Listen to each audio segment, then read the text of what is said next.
మేము మిమ్మల్ని కొట్టం తిట్టం, ఉన్నది ప్రజలకు వివరిస్తాం. మిత్రులారా, ఉద్యోగ సంఘాల నాయకులే నేను విజ్ఞప్తి చేస్తున్నా. నాకేమున్నది, నేను ₹1 ఇంటికి తీసుకుపోను. నేను మిగతాలా కాదు, నాకేం అవసరం లేదు. నల్లమల అడవుల నుంచి ఒక చిన్న గ్రామం నుంచి రాష్ట్రానికి, తెలంగాణ రాష్ట్రానికి ముఖ్యమంత్రి అయినా ఇది ప్రజలు ఇచ్చిన గొప్ప గౌరవం. బతుకున్నంత కాలం ఈ గౌరవం నిలబెట్టడం కోసమే నేను పనిచేస్తా. నాకు వేరే కోరికలు లేవు, వేరే ఆలోచన లేదు, వేరే ఆదాయం అక్కర్లేదు.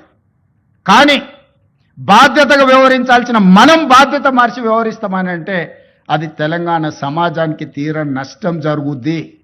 రాష్ట్రం ఆర్థికంగా బాగలేదు, అప్పు పుడతలేదు, అనా పైసా ఎవడు ఇస్తలేడు. ఎవరినైనా కలవడానికి పోతే బ్యాంకర్లు దొంగలను చూసినట్టు చూస్తున్నారు తెలంగాణ రాష్ట్ర ప్రతినిధులను.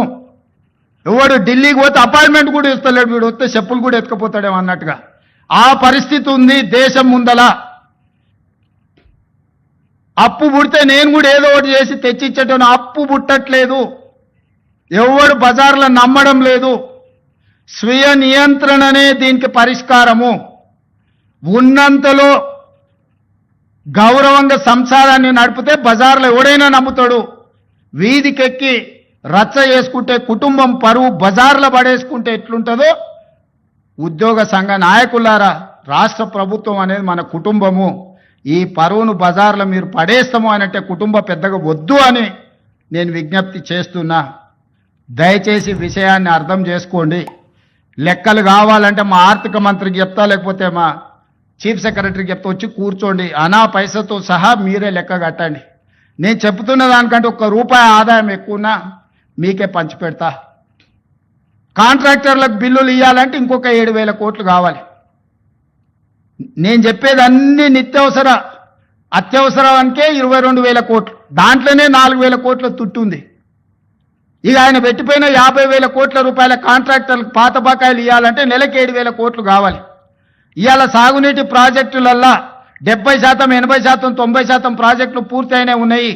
నెలకు 1,000 కోట్లు సాగునీటి మీద మనం ఖర్చు పెడితే 2 ఏళ్లలో దాదాపుగా 20 లక్షల ఎకరాలకు నీళ్లు ఇవ్వచ్చు. ముఖ్యమంత్రి గారి వ్యాఖ్యలతోనే కాంగ్రెస్ పార్టీ కేల్కతం దుకాన్ బంద్, కేల్కతం దుకాన్ బంద్. ఇక కాంగ్రెస్ పార్టీని ప్రజలు మర్చిపోయి తీసుకొచ్చేది. ఈ ప్రభుత్వము ఉంటదా ఉండదా అని చెప్పి అనుమానాలు తెలంగాణ సమాజం లోపల వ్యక్తమవుతున్నాయి. ఇంకోరు కూల్స్తారా అని అంటలేను నేను, కూల్చాలంటలేను నేను. ఇది సామాన్య ప్రజల లోపల వ్యతిరేకించండి. ఇప్పుడు ఆ పార్టీకి సంబంధించిన సొంత శాసనసభ్యులే మా భవిష్యత్తు ఏంది ఈ రాష్ట్రంలో ఉన్నటువంటి అనుమానాలతో టెన్షన్ గురవుతున్నారు కాంగ్రెస్ పార్టీ శాసనసభ్యులు. ఇప్పుడు కుటుంబంలో సమస్య వస్తుంది, కుటుంబ పెద్ద ఏం చేస్తారు, అన్ని దిగమింగుకొని ఆ కుటుంబాన్ని ఏదో విధంగా అన్ని రకాలుగా పెంచి పోషించుకునే ప్రయత్నం చేస్తాడు. ఆ కుటుంబ పెద్దని నాతో ఏం కానప్పుడు కుటుంబ పరిస్థితి ఏంది? వాళ్ళ సాక్షాత్తు రాష్ట్ర ముఖ్యమంత్రి గారు ఇటువంటి సందర్భంలో అన్ని దిగమింగుకొని తనను నమ్ముకొని ఓట్లేసిన ప్రజలకు ధైర్యాన్ని చెప్తాడా? అధైర్యంతో ఉన్నటువంటి వ్యక్తి అధైర్యాన్ని చెప్తాడా? ముఖ్యమంత్రి యొక్క అధైర్యం బయటపడ్డది నేను అన్న వ్యాఖ్యలు. ఇది మంచి పద్ధతి కాదు. ఇది ఇవాళ తెలంగాణ రాష్ట్ర పరువు పోయిన దేశంలో దేశవ్యాప్తంగా చర్చ జరుగుతుంది ఇవాళ ఈ విషయంలో. నాతో కాదు, అప్పు ఉడతలేదు, అనా పైసా ఎవరిస్తలేరు, బ్యాంకులో పోతే దొంగ లెక్క చూస్తున్నారు. ఇవన్నీ ఒక ఎత్తు. ఒక ముఖ్యమంత్రి స్థాయిలో ఉన్న వ్యక్తి ఎట్లా అబద్దాలు ఆడినట్టే. నిన్న ఇలా నేను ఎల్లారెడ్డిపేటలో ఉన్నా, మీడియా మిత్రులతో మాట్లాడుతున్నా, మీరే సాక్ష్యం.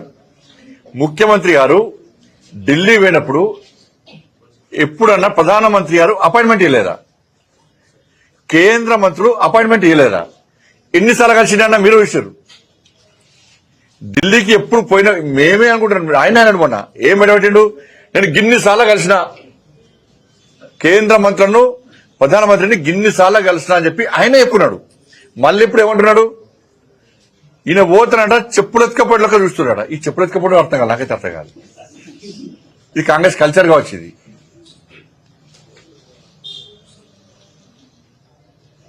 ఇప్పుడు చెప్పులు ఎత్తుకపోవడం మీద చర్చ జరుగుతుంది. ఇప్పుడు ఇక జరగాలి కూడా. 2023 డిసెంబర్లో రాష్ట్ర ముఖ్యమంత్రి గారు ప్రధానమంత్రిని కలిశారు. 2024 జూలైలో రాష్ట్ర ముఖ్యమంత్రి గారు ప్రధానమంత్రిని కలిశారు. మొన్న ఫిబ్రవరి 2025లో కూడా రాష్ట్ర ముఖ్యమంత్రి గారు పోయి ప్రధానమంత్రి గారు కలిశారు. ఇక మంత్రులను పోయినప్పుడల్లా కలుస్తున్నారు మంత్రులను. నిన్న కూడా లాస్ట్ కు హైదరాబాద్ నితిన్ గడ్కరీ గారు కూడా కలిశారు.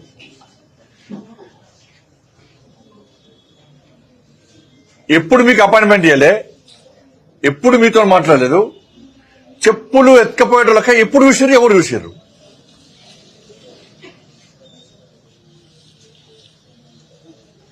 కాబట్టి ఇన్ని అబద్దాలా? అంటే తెలంగాణ ప్రజలకు చెప్పింది మీరే, ఎన్నిసార్లు కలుస్తామని చెప్పింది మీరే, మళ్ళీ అపాయింట్మెంట్ ఇస్తలేరని చెప్పేది మీరే. అంటే ఇంత దుర్మార్గం అంటే కాంగ్రెస్ పార్టీ ప్రభుత్వము ఇవాళ ఒక రాష్ట్ర ముఖ్యమంత్రి మాట్లాడాల్సిన మాటలు కావు. ఇది ప్రజల లోపల అధైర్యాన్ని నింపింది. లాస్ట్ కు రాష్ట్ర ముఖ్యమంత్రి గారు చేతులు తెచ్చారు, కాంగ్రెస్ పార్టీ ప్రభుత్వం చేతులు తెచ్చింది. మొత్తం ఏం కాదుగా, మేము ప్రభుత్వాన్ని నడపలేని స్థితిలో ఉన్నామని చెప్పి చెప్పకనే చెప్పారు నిన్న.